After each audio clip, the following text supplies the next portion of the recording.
Now I'd like to introduce the second session of today, looking at building a sustainable industry for the future of agribusiness trade. In the din of political debate about climate policy in Australia, farming bodies including Meat and Livestock Australia, the National Farmers Federation and Dairy Australia have led the way by committing to net zero targets.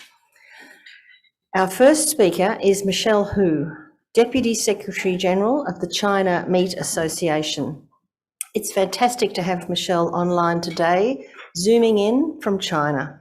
She'll be providing insights into a case study of reducing deforestation-free sourcing guide in meat trade between Brazil and China.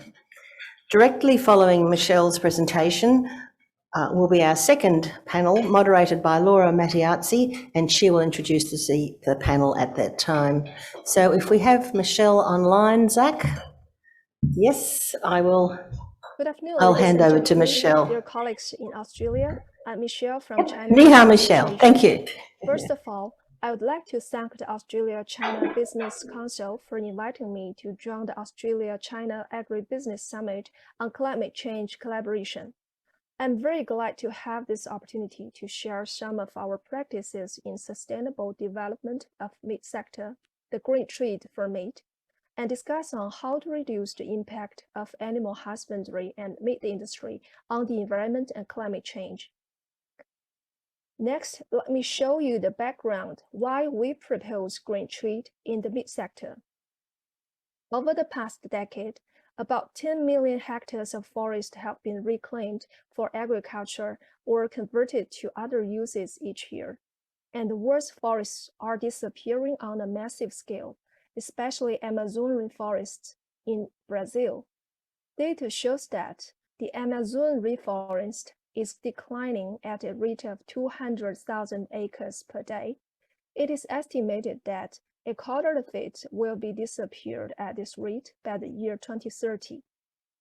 Deforestation causes large amounts of greenhouse gases to be released into the atmosphere, and the expansion of agriculture has become one of the biggest human impacts on the environment.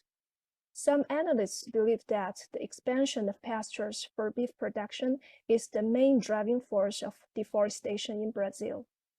Brazil exports about 1.4 million tons of beef per year, which is estimated to have resulted in the deforestation of 65,000 to 75,000 hectares. China is currently the largest importer of Brazilian beef. In the year 2021, China imported 2.33 million tons of beef, a year-on-year increase of 10%, and the import value was $12.5 billion, an increase of 23%. Among them, beef imported from Brazil is close to 860,000 tons, accounting for more than 35%, ranking first. In recent years, with the growth of meat production, consumption, and trade in China, the impact of Chinese meat industry on global resources and the environment is becoming more and more significant, and it has become the focus of concern around the world. Next, I'll give you a general view on our actions. What we do for sustainable meat. For this, China Meat Association officially launched the program of deforestation-free green trade for meat, which was marked by its first collaboration with WWF China in the year 2017. In the following 5 years, the advancement of this program can be roughly divided into 4 stages. The first stage is program launch and publicity mobilization from the year 2017 to 2018. In October 2017, China Meat Association and WWF China jointly signed and released the Chinese Sustainable Meat Declaration with more than 60 leading meat companies. Soon afterwards, China Meat Association released the Sustainable Development Plan for the Chinese meat industry from the year 2018 to 2020. In September of 2018, a theme forum on building a deforestation-free meat supply chain was held in Beijing. The second stage is industry research and planning for the year 2019 to 2020. Based on the research on key member companies, the Sustainable Meat Annual Research Report for the year of 2019 was compiled, which showed sustainable development of China's meat industry in detail, shared the related enterprise cases, interpreted national policies and regulations, reviewed the main problems existing at present, and related improvement measures and suggestions are given. In the same year, in response to the problems mentioned in the report, an action plan for the deforestation-free pilot scheme of meat enterprises and joint production and sales of grain trade in South America was proposed. The scheme is purposed to identify meat products and production methods produced in Amazon rainforest and Cerrado savanna, and encourages Chinese meat importers to purchase products produced without deforestation in those regions. It is hoped that importers can be organized to reduce deforestation production through grain trade, so as to achieve the purpose of protecting the local environment in the mentioned regions. We had planned to visit South America to carry out investigation and talked with our Brazilian counterparts on grain trade for Brazilian beef, but we couldn't make it due to the outbreak of the COVID-19 pandemic. Next is the third stage, the standard setting and the implementation from the year 2020 to 2021. In 2020, China Meat Association and WWF China jointly developed the guidelines for sustainable meat grain trade in China in order to support the implementation of the deforestation-free plan and provide guidelines for grain trade. Since then, in order to take the lead in implementing self-discipline management for member enterprises, and the guidelines has been reviewed and set as the Group Standard of China Meat Association and renamed as the Specification for Meat Industry Grain Trade. In May of 2021, this group standard has been officially released to the whole industry and started to recruit pilot enterprises to publicize and implement the standard in meat trade practices. The last stage is the fourth stage, to introduction and commitment implementation from the year 2021 to present. In order to promote the implementation of the group standard of specification for meat industry grain trade and practically implement deforestation and conversion-free in supply chain, WWF China introduced the AFI, the Accountability Framework Initiative, and DCF, Deforestation and Conversion-Free Supply Chains, to China Meat Association. Through the introduction of these tools, enterprises can grasp the key points of the problem, differentiate the priorities, and clarify the crux of each link in the supply chain. In order to push the initiative of deforestation-free grain trade between Brazil and China, China Meat Association organized key enterprises to co-host and participate in a series of forums and seminars to study the construction of a sustainable supply chain system with international and domestic stakeholders, including the realization of common vision, the path of strategic action, and the specific implementation measures. This is an overview of what China Meat Association has done over the past 5 years in building the grain trade for meat, especially for beef, between Brazil and China. We could not attribute the deforestation of Brazil to China meat imports, but we'd like to make efforts to help our Brazilian counterparts to reduce the risk of deforestation. This isn't just an experience sharing on the grain trade of beef between Brazil and China. I'd like to keep communication with our Australian colleagues on how to collaborate and keep sustainable trading relationship between Australia and China. Thank you.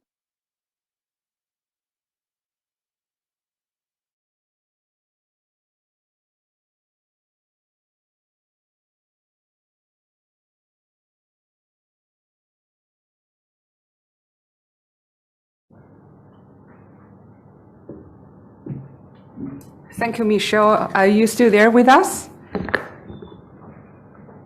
Yes. Hi, Laura. Now we can see you. How are you doing there, Michelle? Fine, fine. But now I'm working at home because of the pandemic. So you must be you probably live in Chaoyang province, Chao district, isn't it? Yeah, That's been locked down. That's right. In Chaoyang province here in Beijing. Look, Hello to everyone. Hi, Michelle. One thing I haven't mentioned it before to Mr. Yuan, but I want to mention to you and Mr. Yuan, and I think, behind you all, and there's plenty of people like you in China now currently going through the hardship, lockdown, challenges, and etc. And we really held to your resilience. So keep going. I hope the end is not too far away, but thank you so much for still being able to dial from home to support this important initiative. Thank you. I personally also benefited from your fluent English, so I don't have to translate, which is beauty. For people who don't know, Michelle, she's actually graduated with foreign language English as her major, and she went on to more studies, and she now working for CMA. I'm sure there's more leaders like you from the China side, and we can collaborate. So thank you, Michelle. You're welcome, my pleasure.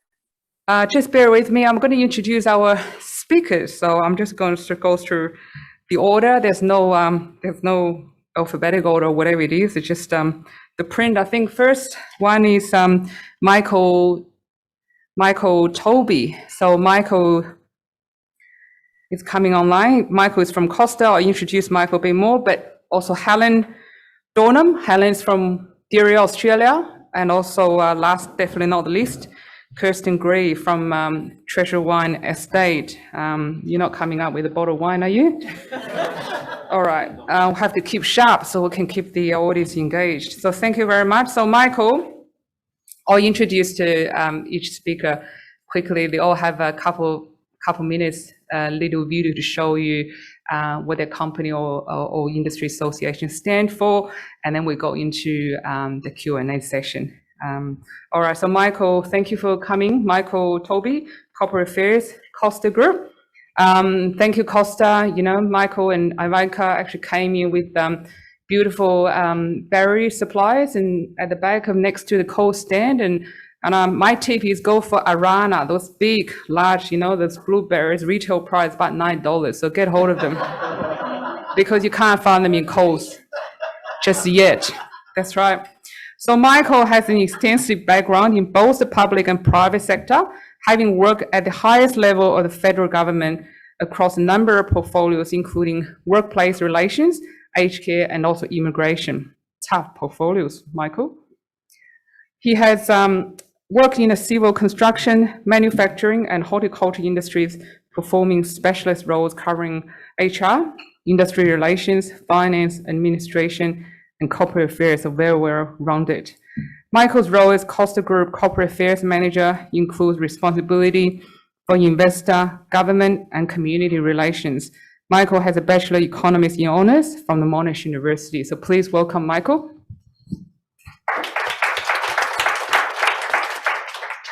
I think Michael definitely have the personality for corporate affairs. Calm, in control, nothing fazes me. And Friday, today is definitely not, there's no emergency out there because he's up here with us. Helen Dornham. Helen is the General Manager for Sustainability, Dairy Australia. Helen leads the sustainability team at DA, including food safety and integrity. She has a long history in the dairy industry, having worked previously for CSIRO, the Australian Dairy Industry Council, and also the Australian Dairy Product Federation. This role saw her work in the areas of research, development, and extension of strategies, issues management, supply chain, regulatory standards, policy framework, export facilitation, sustainability, and international work, including the development of International Dairy Federation, Food and Ag, or in organization guides. As part of her role, Helen works with the Global Dairy Sustainability Framework and the Sustainable Agriculture Initiative. So welcome, Helen. Your colleague Sarah Xu also mentioned to me, Helen is a guru when it comes to sustainability. So if you have a line share of questions from me or the audience, please don't blame me. All right, last but definitely not least, Kirsten Green. Kirsten is a Chief Sustainability and External Affairs Officer in a lovely company called Treasury Wine Estate. Kirsten, apologies. I'm just so excited about this nice company. Yeah, I haven't even had a wine yet, but anyway. Kirsten was appointed as a Chief Sustainability and External Affairs Officer in March 2020. Wow, just before lockdown, COVID. You have so much to tell us. Prior to joining TWE, Kirsten was Chief Corporate Services Officer and Company Secretary at Orica Limited, and before that spent 20 years with BHP in various legal roles. Kirsten has responsibility as TWE for the corporate governance, legal and corporate affairs functions, and holds a Bachelor of Laws in Honours and Bachelor of Arts and postgraduate diploma in Business Administration from the University of Melbourne. She's a fellow of the Governance Institute of Australia, so we're in good hands when it comes to sustainability. Thank you, Kirsten. So any burning questions from everyone? If not, I'm just kicking off with a few questions. So maybe Michael, introduction about Costa Group, and then we get on. I don't have a slideshow, I'm sorry. But for those who don't know what Costa does, we're a horticultural business, and we've been around in some shape or form for more than 130 years. And we've grown into a business that has operations in every state of Australia, where we grow berries, citrus, table grapes, avocados, bananas, mushrooms and glasshouse tomatoes. And we also have operations in China and Morocco. And I guess I'll just touch on the relevance of China. We have been operating a 25-year plus berry genetics breeding program, which we think is the best in the world, in which we have specifically targeted developing berries that can be grown at particular latitudes and in particular climates.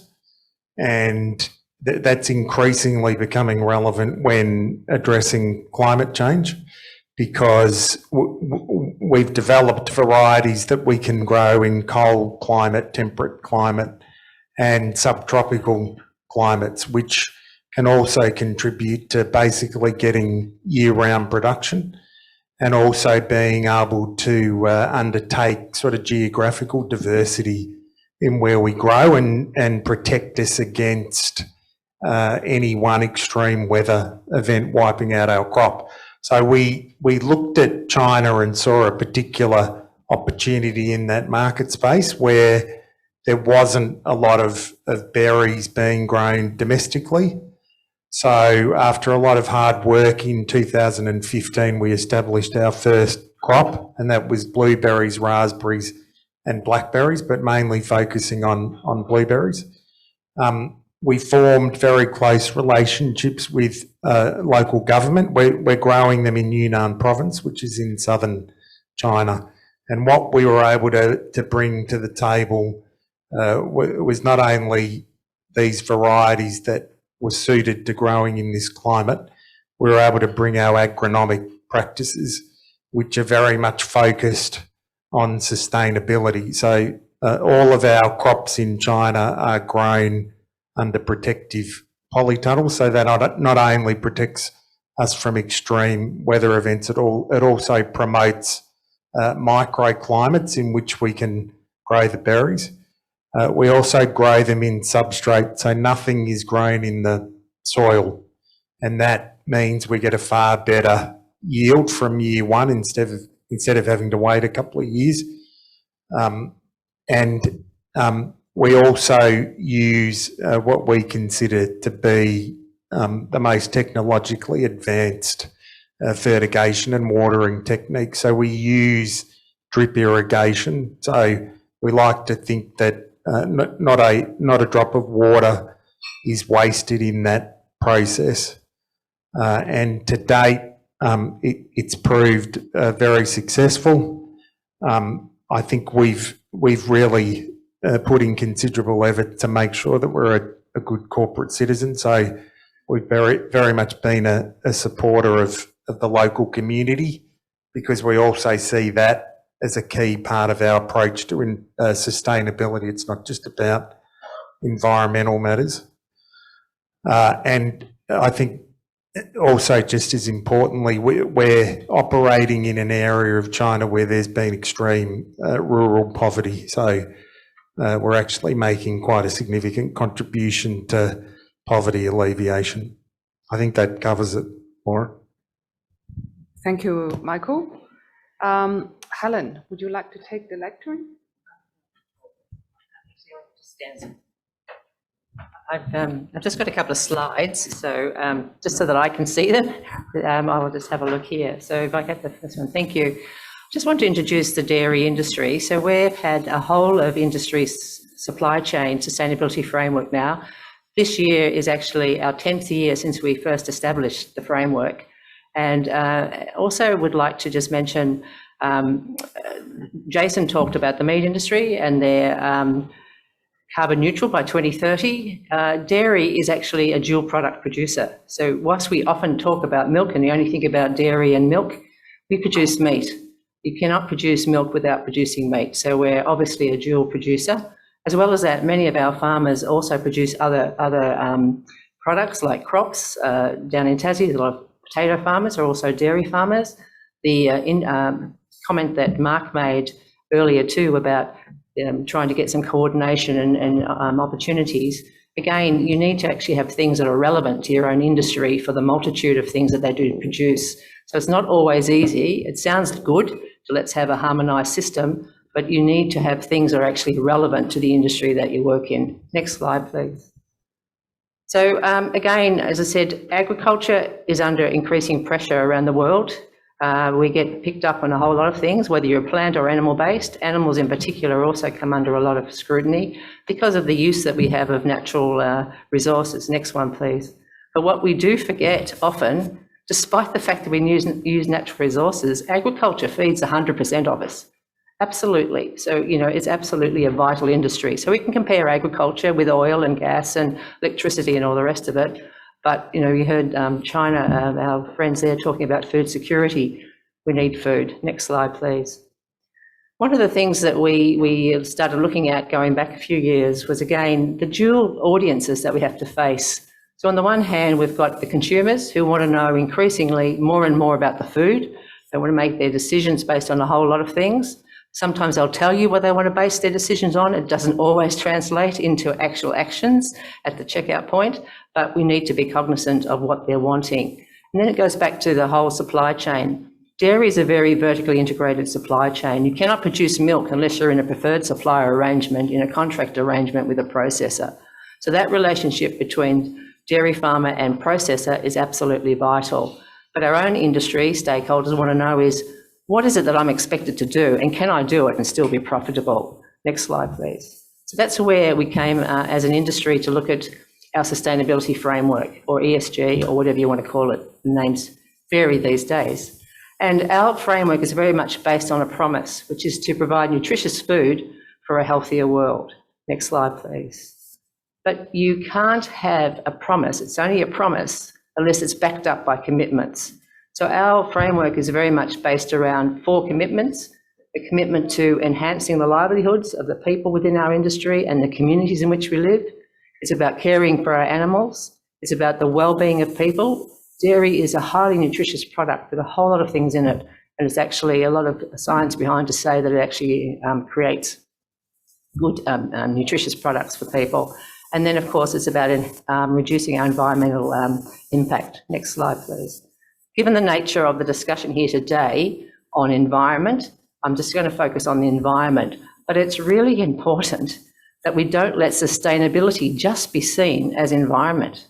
You know, as an agriculture-based industry, there's a whole variety of things that we do to enhance the well-being of people, to ensure that we've got sufficient food and that we actually, as the pandemic showed, food flowed. There was no lack of food during that 2 years. We were able to produce it. But our key areas that we're focused on in the environment are very similar to everybody else, as you would expect. It's about improving land management. It's about better water use efficiency. It's about making sure that we have nutrients that don't pollute, etc. It's about increasing our reducing our greenhouse gas emissions, and as I said, part of the meat industry. So whatever the meat industry comes up as dairy producer, we will need to meet that. As well as that, we know that in dairy, about 95% of our emissions are at farm level, about 5% are post-farm gate. And our processors have been very efficient. They've reduced their greenhouse gas emissions 27% since a baseline we took in 2010, and they're on a trajectory to keep doing that. At the farm level, we have a fairly low production. Our speaker from Bright Dairy talked about the carbon footprint of China being about 2 kilograms of carbon dioxide equivalent per kilogram of milk. In Australia, on average, our dairy farms have about 1. So we're trying to ensure that we continue on that trajectory and keep dropping it down. We have a target at the moment for a 30% reduction by 2030, and we've also supported the NFF's commitments and the government's commitments to net carbon zero by 2050. Next slide, please. It brings me back to this. Again, the framework is just that, and it's not static. It keeps evolving. We need to keep an eye on what our external stakeholders are wanting, and internally, how do we actually get the practice change, particularly at the farm level. So farmers are doing amazing things, and often they get asked to do so many things. The issue is for us, as I said, we have many goals. Not every farmer can do everything. Not every farmer wants to do everything, but every farmer can do something. And I'm constantly amazed at the amazing things that our farmers are actually doing. When we asked farmers about greenhouse gas emissions, 94% of them reported that they're doing at least one practice, changed one practice to reduce their greenhouse gas emissions. They're like all of us, they want to do the right thing. So that's where we're at. Thank you very much.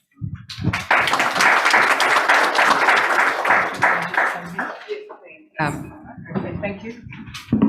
I'll stand up here too because I've brought some slides as well. And if I'd known that there was an opportunity to showcase the product, I would have brought along the samples as well. No one told me. Okay, we do have some slides on Treasury wines. I don't know if you've got them there, but we don't have to have them. We have just a few facts, I think, perhaps, for those that don't follow the wine industry, and we're a little bit of a niche in the discussions we've been having around the agricultural industry in Australia and China. So just some background facts, if you'd like to go on to the next slide, thanks. We are a listed company and we're a large-scale wine producer, and that happens in quite a number of countries around the world, so we are a multinational operation. We produce wine in countries including Australia, principally Australia, New Zealand, the US and France. We do also source wine and sell wine from other countries, like Chile, Argentina, South Africa and so on. So there is quite a global trade in wine, which is often invisible to the wine drinker, but there is a lot of wine moving around the world. And we sell into a large number of countries. We've listed 70 up there, but it often does exceed that. There is a large trade in wine globally. We are, however, quite different to quite a lot of the agricultural activity that we've discussed this afternoon, in that we are a relatively small scale land user in the scheme of things. Now, we list up there the agricultural land that we use, that we own principally as Treasury, but we also buy grapes from other growers and so on, and some wine that's made by others. So you can expand that number somewhat, but you would not say that that's a large number of hectares in a broadacre operation. So smaller, maybe a sort of boutique operation in an agricultural sense. But it is, nonetheless has all of the issues that we've been discussing today. So we have around 3,000 people, which which supports a market capitalisation of around $8 billion. Fluctuates, of course, depending on what's happening sometimes in geopolitics. So yes, on the next, just for background, the operating model we run, but that's really just to familiarise you with some of the brands that of wine that Treasury Wines produced. One of the better known ones there is Penfolds, but there are a number of others which are well known to our Australian audience. You won't be so familiar here with the US wine brands, but we have a very large business in the US based out of San Francisco and the Napa Valley. So the next slide, just to touch briefly on sustainability, and we'll talk about that a little later. I don't actually have the slide that has our sustainability targets on it, but you do see there the areas of focus for Treasury Wine Estates, and that's of course something that we push out there publicly. So we have 3 key areas to focus. That is building a resilient business, and just going to Helen's point about not addressing only the environmental sides of sustainability, the resilient business, the profitability of the business, and a number of other elements of things that are always in our mind in making sure that we have a long-term sustainable operation, of course. But areas of water and climate go towards the resilience of that business, as do healthy and inclusive communities. Inclusion is a very strongly held value at TWE, and that's something in the inclusion, equity and diversity area that we are strongly focused on and we regard as part of our sustainable operations, as we do consumer health.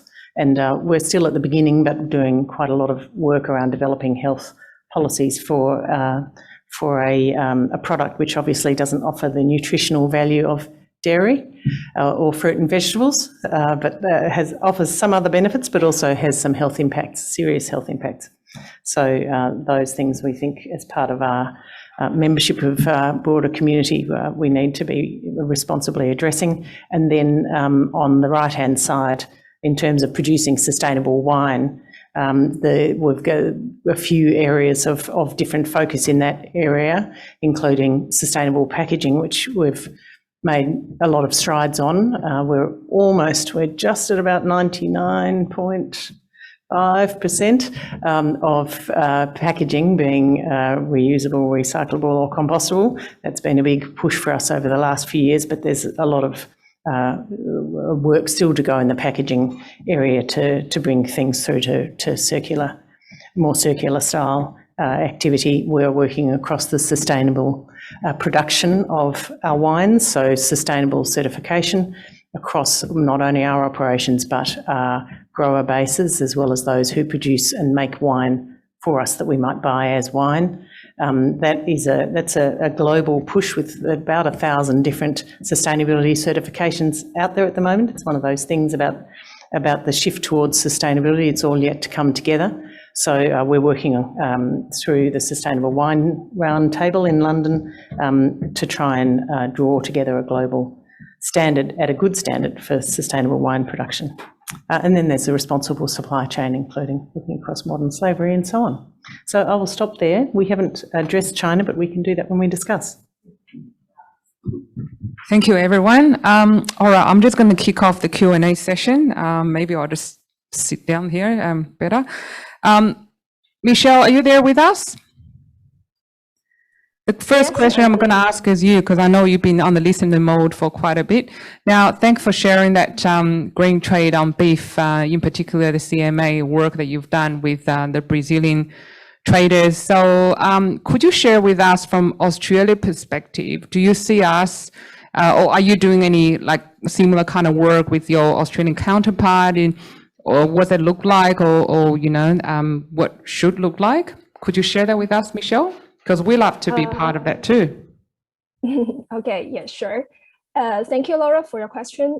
So we have once participated in a webinar organized by WWF China and the WWF Australia on the Australian beef industry and initiatives to reduce deforestation in the beef supply chain.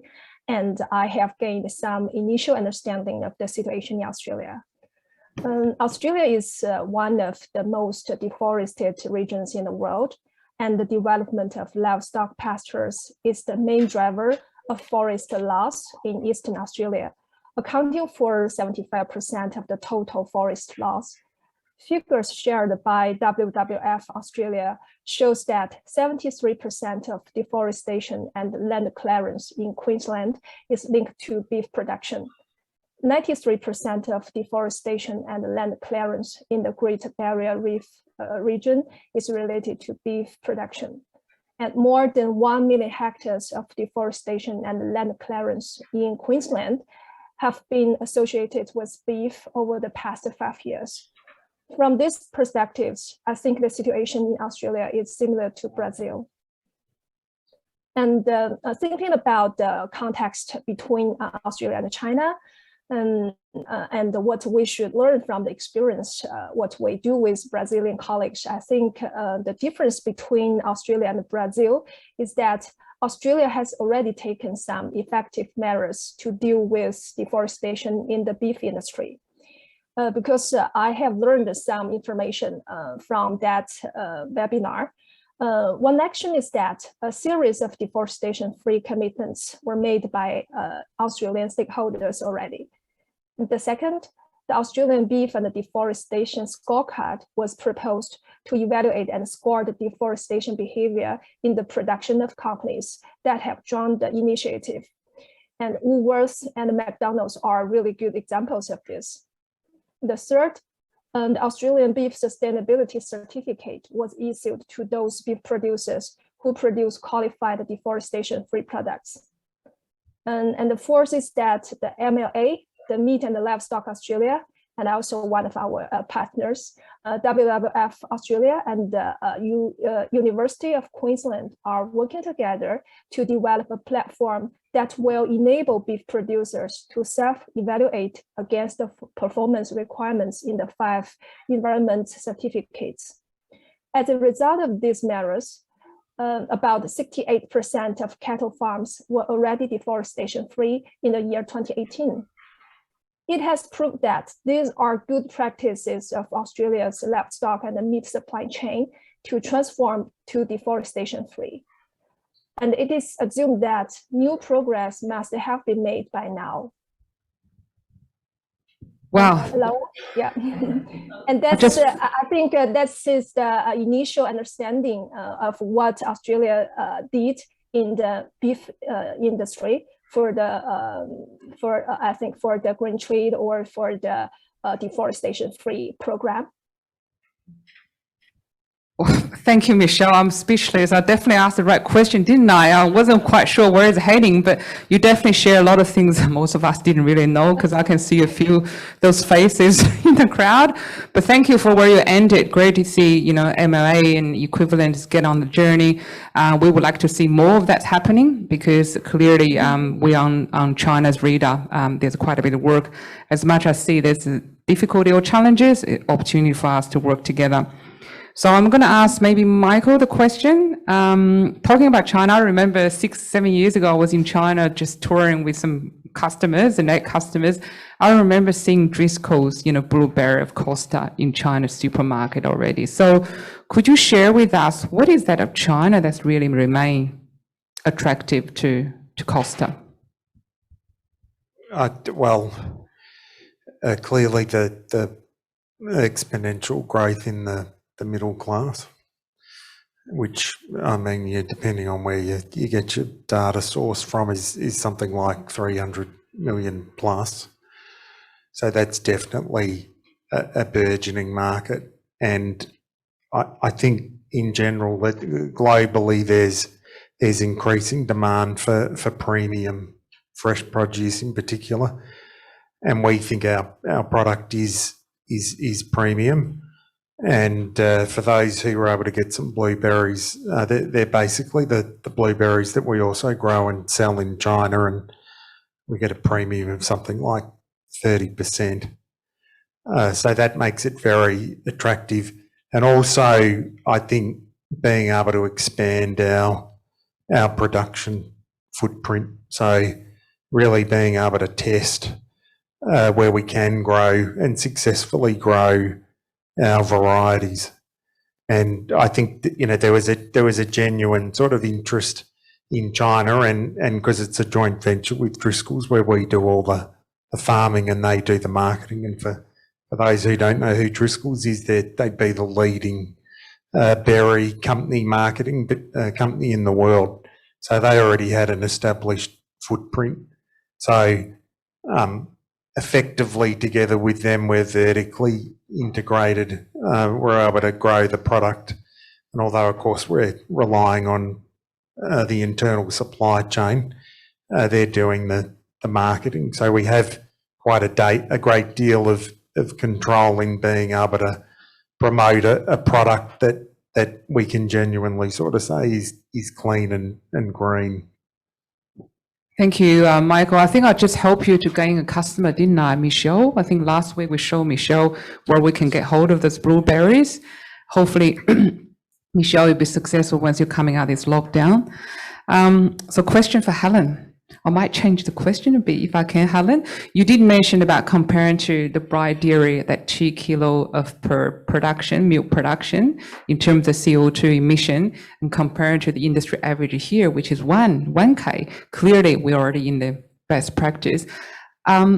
Is DA doing any of those best practice sharing or cooperation work with your China counterpart or planning to? Well, China is a very important market for Australian dairy, and we've had a long history of working with China. We have a very strong scholarship alumni program where we have people from China dairy industry coming out to Australia, and likewise our people going in. So we do look at where we can actually work together to actually help support each other. And I guess we saw some of the best with Bright Dairy about what they were doing, but of course, like in Australia, there's a whole range of operations there. So our alumni program is very much about having the opportunity to talk together with our Chinese counterparts about what their issues are, what are we doing about it, other opportunities for us to work together. It's as much about us now learning too, I think, from the Chinese, as well as our Chinese counterparts linking in with us. Thank you, Helen. I'm just so glad I translated 2K correctly. You imagine I said 1.2, right? Anyway, all right, thank you. And a question for you, Kirsten, before I throw to the Slido and also live audience here. What actions has Treasury Wine TW taken to tackle climate change? Look, I think from Treasury's point of view, there are two aspects, if you like, in the way that we think about climate change. One, to tackle it, to try and contribute to reduction, generation of greenhouse gases. We're not a large emitter. So, for example, just to size it up a little bit, we emit around about 47,000, just under 50,000 tonnes of CO2 equivalent each year. That compares to an energy company, for example. Some of our main energy companies have about 42 million. We produce about half the emissions of a bank, for example, one of the Australian banks. But it's nonetheless something that we think is very important for us to address, because everybody needs to play their part. And if we all said, well, we're small, we don't need to do it, we wouldn't get anywhere. So we've set ourselves targets around emissions reductions. And we don't have some of the barriers that some of the other agricultural industries have in terms of the intrinsic emissions that occur through the supply chain. So we do have some more opportunity to address that, and a large portion of our emissions are in energy. This is the case in a number of other industries as well. And so we've made a commitment to go to 100% renewable energy by 2024, and we're on the path to achieving that. It is going to be a fairly quick ramp up through the end of 2024, but we're confident we can achieve that. We've also set a net zero target for our Scope 1 and 2 emissions through to 2030. We haven't yet set our Scope 3 target, but we're working, as a number of others are, on sorting out what the Scope 3 emissions actually are, and then setting a reliable target we think we can achieve. On the other side, and I won't go into it in any length, but there's a big issue for us around adaptation to climate change. Obviously, we're exposed, and the ripening of the grapes is a delicate process which is greatly affected by climate. So we have a large amount of work underway in terms of climate scenario analysis and adaptation. I might just dive in a little bit deeper than that, Kirsten. I've read a lot of good stories about treasury wines, and in particular, you know, a lot of those irrigation, you're trying to save water, save energy equivalent, but also Internet of Things and trying to monitor what's the best time to apply, you know, fertilizer. It's all about saving energy and saving climate. So are those credentials being valued by your export customers, especially before COVID, say by Chinese consumers? So yes, they are as a general statement by consumers, and yes, you're right. If you move, we'll slap a sensor on you at Treasury Wines and see if we can collect the data and take all of that towards our improved operations. By Chinese consumers, but also, you know, global consumers, there is, as there are with a lot of consumer goods, a great alignment between the direction that a company like Treasury wants to go in terms of being a sustainable operator and what their consumers want from the products you're producing. So it's much easier for a consumer products company like Treasury Wines to head in that direction than it is for, say, a resources company, which has a conflict there between their operations and the customer receipt. But in China, just to speak about that for a second, that's a growing wine market. It hasn't been the traditional drink of choice in China, but it's a fast growing market, and they react in the same way as consumers around the world to being offered a sustainable product. They will tend to choose it. Thank you. All right, I'm going to open the floor. Any questions from the live crowd? Oh, yes, Lily. Lily, introduce yourself and questions. Okay, yeah, I briefly just say I'm from Pedal Wine. We are based in Geelong and Yarra Valley as a medium-sized producer, I would say.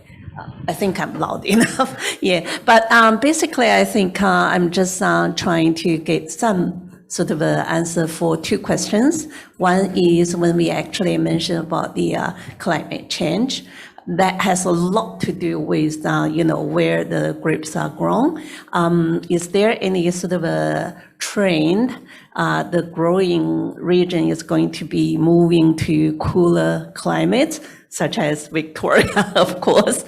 The other question is probably toward China a little bit. For example, we all know the complete and difficult situation with wine producers in Australia, with the tax for TWE being 116. Luckily, we are paying more. But is there any sort of other opportunities at the same time? For example, if you're moving to China to, for example, to package the bulk wine, or even, for example, in the future, you could be local producer. Means, you're starting from growing the grapes and getting everything done there. I mean, I just try to get some, general idea on those scenarios. Yeah. Sure. No, I can offer something on both of those. So, in terms of how the viticultural industry and winemaking adapts to climate change, one thing is increasing temperatures over time will have a big impact on grape growing. There will be some shifts in growing grapes in different geographic regions, and in our region, of course, the cooler climates are Victoria, Tasmania, New Zealand. It's not as simple as picking up and shifting your vineyards, from, say, the Barossa Valley to Tasmania.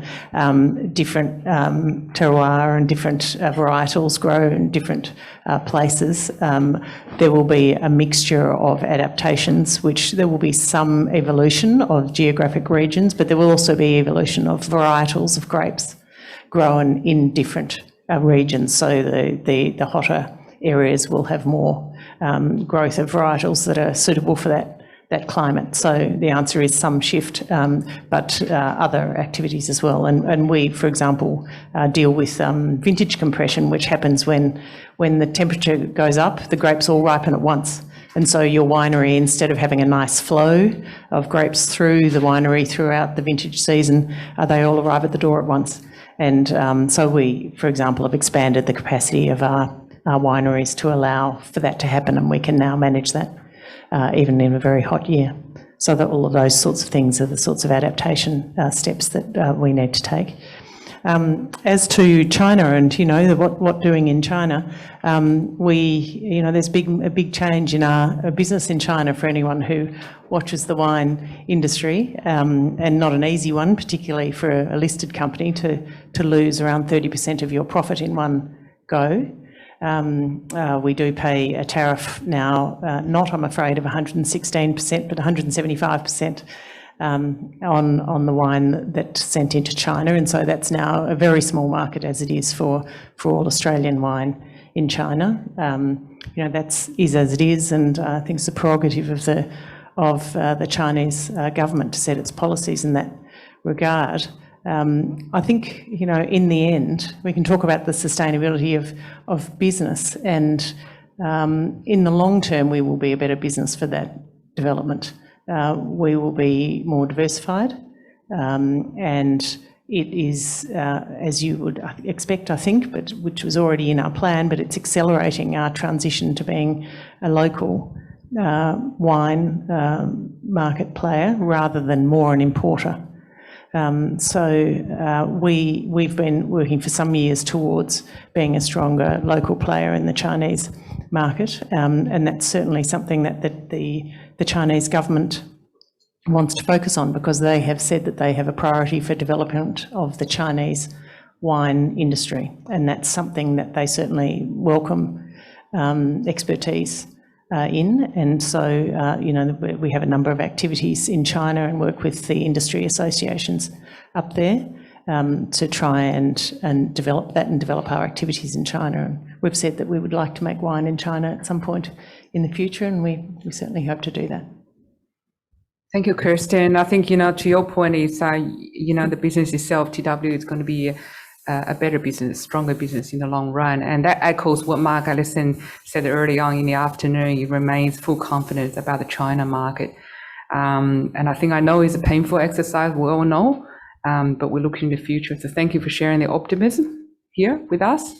Daniel Molleys from Molleys Legal from Canberra, thank you for with us, and you've got a question for us. Yes, I do. Thank you so much for throwing it to the floor. It's kind of an old school approach, actually talking to people.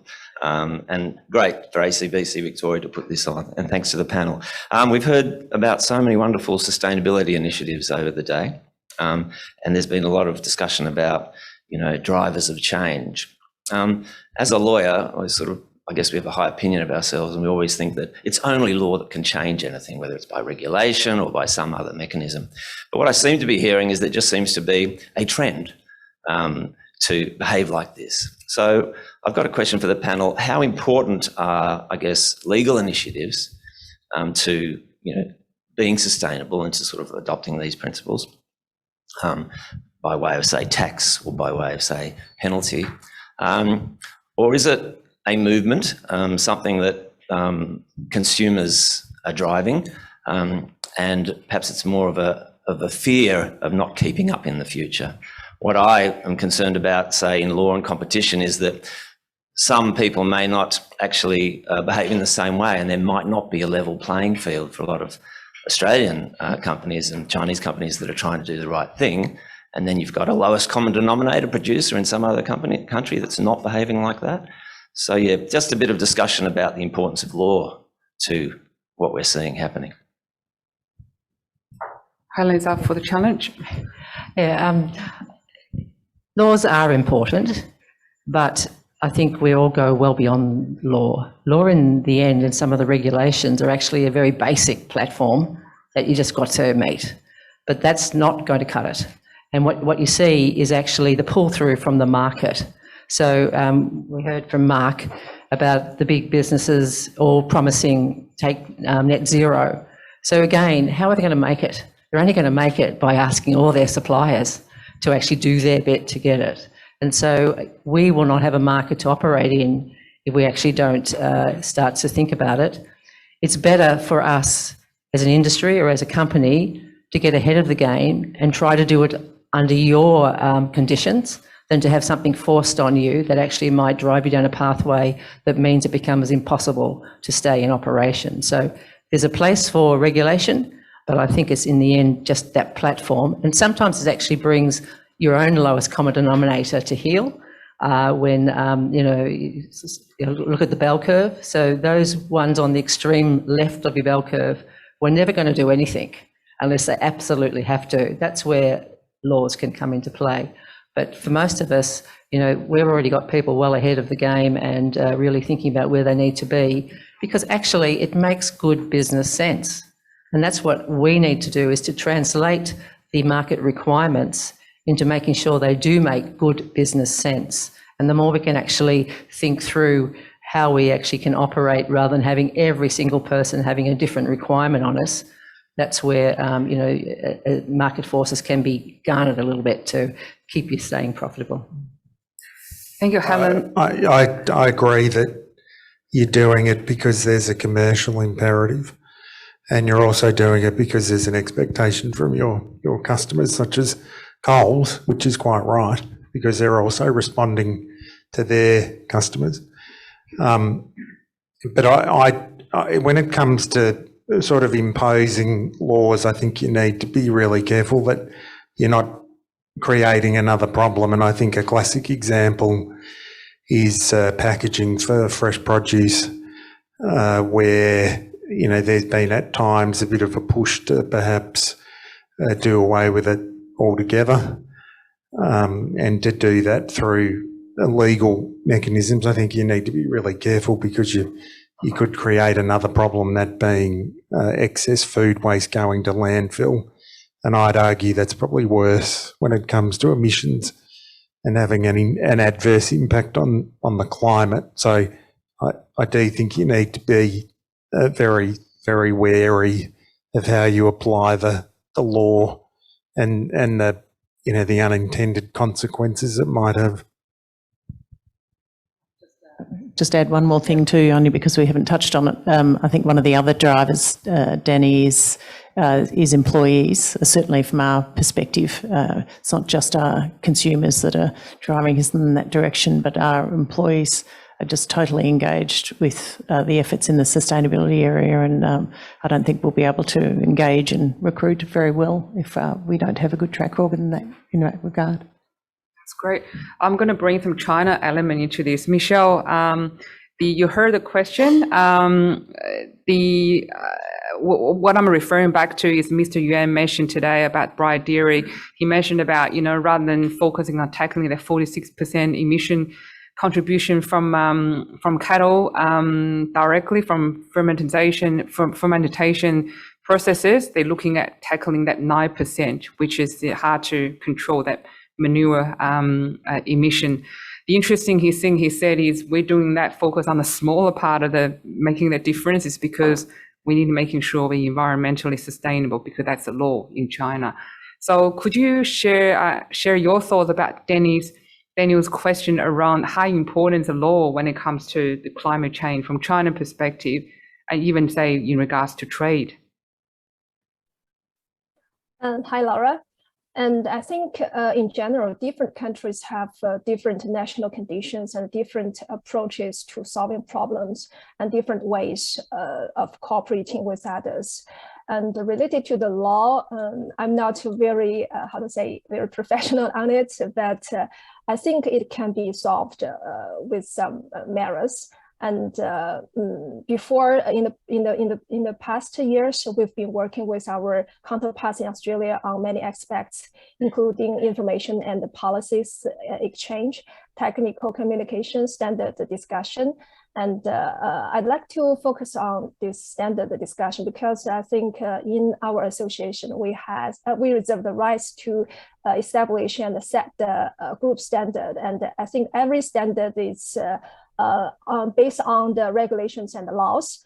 And that is to say the standard is much higher than the laws and the regulations. I hope to expand the range of cooperation with our Australian industry colleagues in the future, and keep our conversation on this aspect.